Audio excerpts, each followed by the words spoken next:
नमस्ते दोस्तों, मैं आज आप सबके सामने एक झूमर गीत लेकर आई हूँ। आप सबको मेरा गीत पसंद आएगा तो मेरे चैनल को सब्सक्राइब कीजिएगा और लाइक कमेंट ज़रूर कीजिएगा। थैंक यू आप सभी को, जो मेरा गीत सुन रहे हैं सभी को थैंक यू।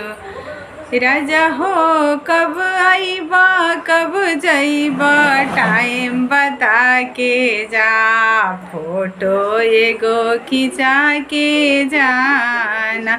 राजा हो कब आईबा कब जाइबा, टाइम बता के जा, फोटो एगो खिंचा के जाना।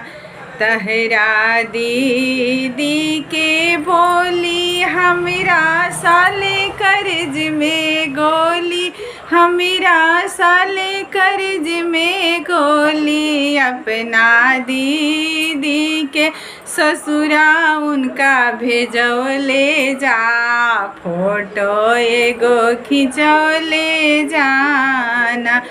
राजा हो कब आईबा कब जाइबा, टाइम बता के जा, फोटो एगो खिंचा के जाना।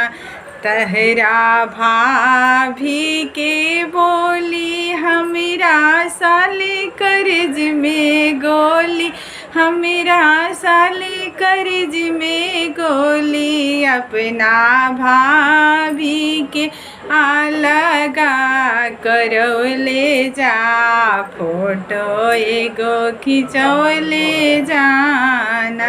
राजा हो कब आईबा कब जाइबा, टाइम बता के जा, फोटो एगो खिंचा के जाना। Thank you.